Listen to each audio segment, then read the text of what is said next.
Tabiriba amadi miteng tabiriba singbu ahanba maktada ikai khumnajari. Ngasisu amuk pumnamakkidamak pujarakliba film asigi maming Before I Wake. Hairiba film asi 5 January 2018 da release tawkiba horror amasung thriller da base tawba film amani. Film asi horakpada nupa ama ulai.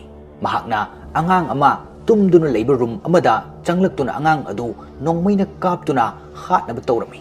Mahakna nongmai adu kaptringeda room adugi thong adu masa mathanta hangdok charaklami. Madu uraga nupa asi yamna kiraduna magi nongmai aduna thong hanglagiba maikai aduda nongmai adu kaplami. Nongmai kapagi makol asi tabada tumduna leiramba angang adu mikap thoglai. Angang asina nupa aduna nongmai paiduna leiramba adu ubada giduna kaplami. Nupa asina angang aduna kappa adu uraga nongmai aduna kappa ngamlamde. Mathangi sinda orphan home amada matai manau ani laktuna ulai. Nupi asigi maming JC kawi. Aduga nupa asigi maming na Mark kawi. Makhoi ani mafam asida angang ama yoknanabagidamagta lawba laklibani. Maramdi matam kharagi mamangda makhoigi amata poksaba macha nupa adu isingda luptuna sikibadagi. Makhoi anina makhoigi macha adu sikibada makhoi ani wakal yamna nungairamde. Maram asidagi makhoina angang ama macha sakna yokki haina khanki. Maram asidagi makhoi ani orphan home asida lakibani. Makhoi anida angang chahi nipal muk suraba amagi matangda wari lirami. Angang adugi maming Kodi kawi. Kodi gi mama adu Kodi na chahi ohum surakpa aduda siki. Kodi mama sikraba matungda imung anida yoklami. Imung amadi yamna fataba imung oirami. Aduga ani suba imung aduna Kodi bu yum aduda mathanta thamlami. Maram asidagi Kodi orphan home asida puraktuna leirakpani. Kodi gi wari asi taraga matai manau anina Kodi bu masa sakna yoklage haina khalami. Kodi asini film asigi ahubada angang ama tumba ulaklaga nupa amana hatke tawramba ado. Matai manau aduna Kodi bu orphan home asidagi mayumda puduna laklami. Kodi yamna ing tapa amasung gyan yamna taba angang ama oirami. Mahakna kurak singbu yamna pamjarami. JC amasung Markna angang asigi matau uraga yamna pamjarami. Yum asida JC amasung Mark tumkraba matungda Kodi na tumningdanaba drink ama thaklami. Mathangi numita makhoina Kodi bu afawe school amada ming chanbirami. School asida nupi macha amaga Kodi friend oirami. Asumna JC amasung Markna Kodi bu phangjabada yamna haraujarami. Amasung makhoina Kodi bu makhoigi machamakni haina khanjarami. Aduga makhoigi sikraba masa adugi wakalsu tapna kauthoki. Kodi na nongma tumlamdaida kaubadagi tumningdanaba drink adu thakpa kauduna tumthaki. Kodi na tumkiba ngaihak laibaga yum aduda makhal kayagi kurak mayam ama pairaktuna lerami. Mataw adu uraga JC amasung Mark yamna ngaklami. Adubo chingnabadi amatta leramde.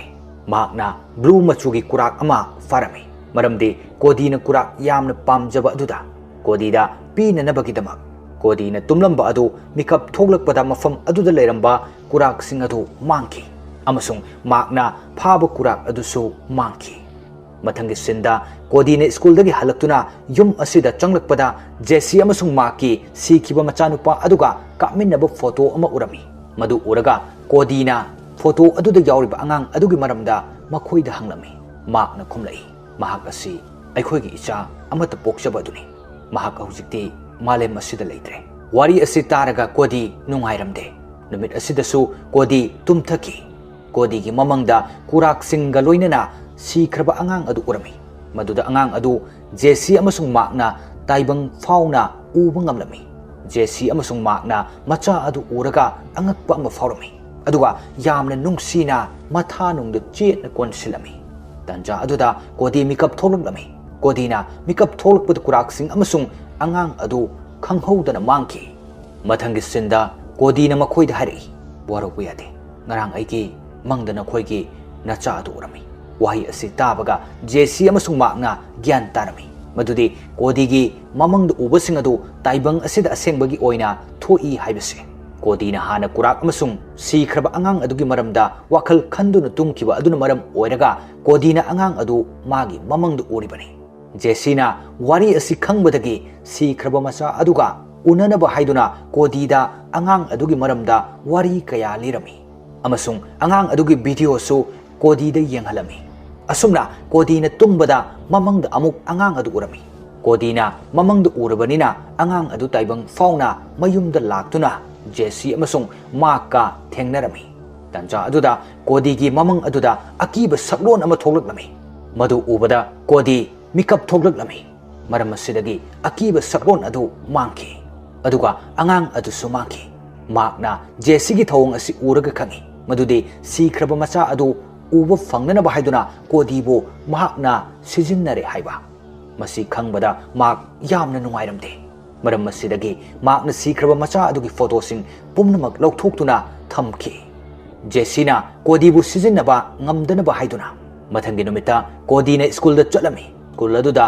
mahirui amana kodibu laknarami kodina school aduda class matam loirakpada waraduna tumtharami kodina tumba aduda amuk mamangda akiba masak adu thoglaklami kodina akiba masak adu kenker men haina kaurami hariba kenker men asina kodida laknaba mahirui aduda attack tawrami thogdok asida mahirui adu mathakta paikhatuna maki thogdok asi kodigi friend nupi asina pumnamak urami matang asidagi aikhoina khangi madudi kodigi mamangda uriba kenker hariba akiba masak asi kodina maki wakhalda khanjaba akiba thogdok natraga akiba posak amani haiba maram masinani kodina tumningdana ba haiduna drink thakliba adu mahakna tumdrabadi mamang mangduna kenker uraroi haina kodina school dagi halakpada kenker gi maramda khanbada yamna kirami mahakna mayum yawraktuna tumdana ba haiduna hotnarami adubo kuina tumdana leiba aduda Jessina kodigi thaknanaba sangomda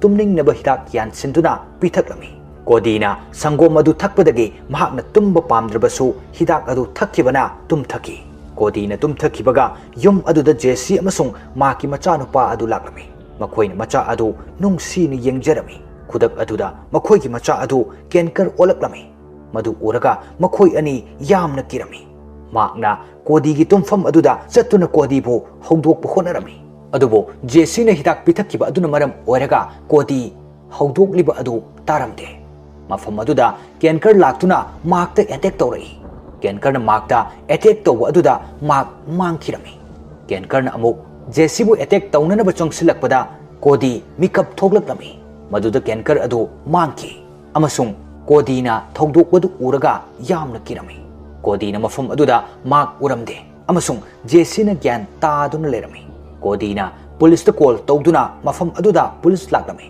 police na mafam adu check tawda pumnamak asi Jessina maram oraga thokpani haina chingnarami maramdi kodigi manakta hidak adu thengnabadagi maram asidagi police sing aduna Jesse gi maralni haiduna kodibu amuk handuna orphan home aduda thamlami pumnamak asi Jessina khangba ngamlamde mahakna magi mapuroibabu amuk malemda handuna purakani amasung kodigi mating pangani haina leplami Jessina noma orphan home aduda laktuna kodigi file adu lona lauthokthuna laklami file aduda kodibu hana yoglamba imung ani adugi details pumnamak adusu yawrami Jessina kodibu yoglamba imung singi miga unaba chatuna nupa amaga thengnarami nupa asini film asigi ahanbada kodibu hatnana bhaiduna nongmai pairaga kodigi tumfamda chonglakhiba ado nupa asina Jessida wari lirai kodigi akiba mamang aduna maram oraga aigi nupa adu mafam khangdana mangkre aina thinaba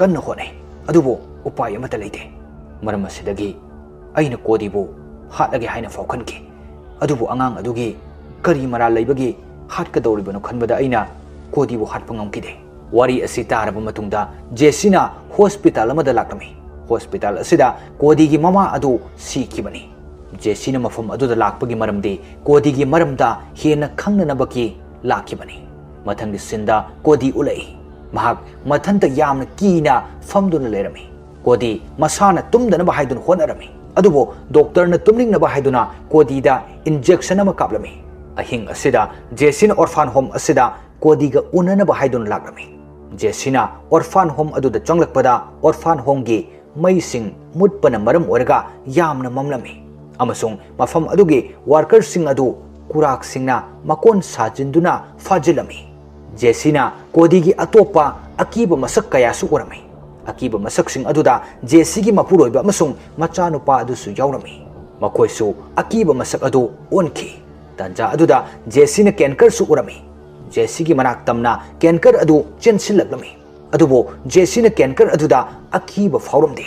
Aduga mahakna kenker adugi manakta tapna changsinduna kurak manba mon ama utlami. Mon adu uraga kenker taptharami. Aduga mon adu di yanglami. Jesina tapna kenker adu da kolami. Kenker adu tapna kodi gi sakpham da olaklami. Aduga kodi adu mangki.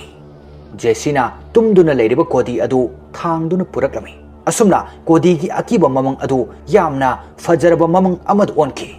Mathangi numita Jesina kodi da mamagi diary ama pirami. Diary asida kodi gi mamana kodi gi maramda wahi kaya irami. Kodi gi mamana kodi bo thawai dagi su hena nungsi jarami. Kodi na mamagi puknung da leiringai dagi hona mamana kodi gi maramda hena khanglami. Madudi kodi gi mamang da uba khudingmak taibangda aseng bagi thoi haina. Kodi gi mama cancer na naduna kodi na chahi ahumuk surakpa aduaida hospital aduda sikibani. Kodi na pikningai da mamagi file da cancer haiba adu kenker haina parami. Kodi gi mama adu cancer aduna nabana nongma ke asum soksillatuna sikiba aduda kodi na khale. Madudi mahaki mama adu kenker na pukre haina. Maram masidagi kodi na kenker gi maramda henjinba wakal kaya khanbadagi mahaki mamangda akiba masak ama oin ukibani. Kenker adu atai kana sunnate. Kodi gi mamana yamna soksilakhlaba matam adugi akiba sakpham aduni. Kodi gi mamana kodi bo kurak manbu mon amada adum hiphan birami. Maram masinani. Jesina kenker da mon adu uhanba matamda tapthakhribado. Aduga kodi na su kurak singbo yamna pamjariba ado. Asumna Jesina kodi tumlamdai aduda nupi ama mangkiba amasung mak mangkiba adugi matangda wari lirami. Kodi na mahaki power adu masana control tauba tamduna control tauba ngamlami.